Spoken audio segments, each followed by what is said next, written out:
अस्सलाम वालेकुम। उम्मीद करता हूँ आप सब खैरियत से होंगे। तो जैसा कि आपको मालूम है कि ये पाक यूनिवर्सिटी का हमारा लेक्चर नंबर 10 है। लेक्चर 10 से पहले हमने complete point to point Muhammad bin Qasim से स्टार्ट हुए थे। तो हमने एक-एक आने वाले हुक्मरान के बारे में डिस्कस किया था। फिर दिल्ली सल्तनत आ जाती है, उसमें मतलब 5 होते हैं डेस्टिनीज़, उसमें हमने 4 डिस्कस कर ली हैं। लास्ट टाइम हमने डिस्कस की थी सैदार ख़ानदान। अब हम डिस्कस करेंगे आखिरी दिल्ली सल्तनत का हुक्म, दिल्ली सल्तनत की डेस्टिनी के बारे में, जो कि लोधी डेस्टिनी थी। तो सबसे पहले हम देखेंगे ये कब से कब तक रही थी। ये 1451 से लेकर 1526 तक रही थी। और इसके बाद मुगल्स आ जाते हैं, पानीपत की जंग होती है, ये सब कुछ डिस्कस करेंगे। तो सबसे पहले हमारा जो पहला रूलर था ना, वो बहरौल शाह था, जो कि 1451 से लेकर 1489 तक रहता है, जो कि फाउंडर था लोधी डेस्टिनी का। ये हमें याद रखने का फाउंडर कौन था, यही फाउंडर था हमारे पास बहरौल लोधी। इसके बाद सिकंदर लोधी आता है, जो 1489 से लेकर 1517 तक रहता है, और ये प्रोमिनेंट रूलर होता है। ठीक है, इसकी एक और बात ये याद रखनी है कि इसने आगरा सिटी को आबाद किया था। ठीक है, इसके बाद हम देखेंगे इब्राहिम लोधी, जो कि 1517 से लेकर 1526 तक रहा, और ये आखिरी हुक्मरान था। इसके बारे में ये पूछा जा सकता है कि दिल्ली सल्तनत का लास्ट हुक्मरान कौन था, सेकंड लास्ट कौन था। तो ये लास्ट इब्राहिम लोधी था, सेकंड लास्ट सिकंदर लोधी था। और इब्राहिम लोधी वही था जहाँ जिसने मतलब बाबर से लड़ाई हुई थी पानीपत के मुकाम पर, इसे शिकस्त हुई थी। फिर बाबर जीत गया था, तो उसने फिर आगे मुग़ल ख़ानदान की बुनियाद रखी थी।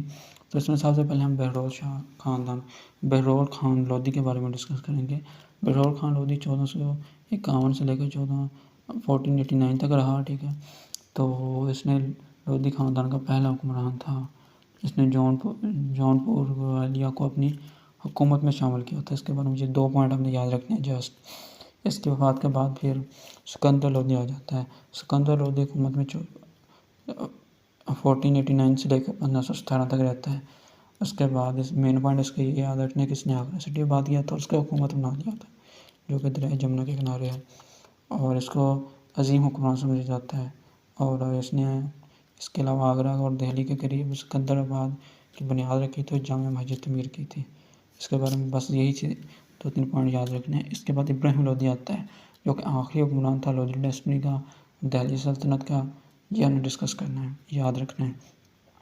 तो ये 1526 से फर्स्ट बैटल होती है पानीपत की 1526 में, ये भी एमसीक्यू से पूछ सकते हैं। फर्स्ट बैटल कब हुई थी, पानीपत की 1526 में हुई थी।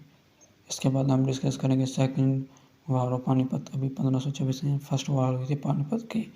इसमें ज़हीरुद्दीन बाबर ने 1526 में पानीपत की पहली जंग में इब्राहिम लोधी को शिकस्त दी थी। ठीक है, और खुद हुक्मरान बन गया था। ठीक है, और ये इसका इब्राहिम लोधी इसका आखिरी हुक्मरान था, ये हमने याद रखना है।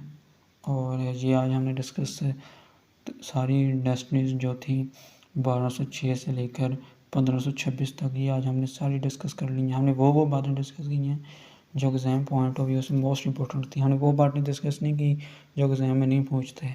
अगर पढ़ने बैठ जाएंगे तो कोई बुक लेंगे हिस्ट्री के, तो ये आपको काफ़ी पेज मिलेंगे, डीप स्टडी करेंगे तो काफ़ी बातें पता लगेंगी। मगर हमने वो बातें डिस्कस की हैं जो मोस्ट इंपॉर्टेंट हैं, जो एग्ज़ाम पीपीएससी, एनटीएससी, ओटीएससी में पूछ रहे हैं। ठीक है, तो इंशाअल्लाह ताला मज़ीद हम ऐसी मुग़ल हुकूमत को डिस्कस करेंगे।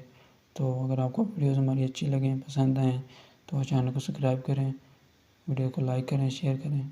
शुक्रिया, अल्लाह हाफ़िज़।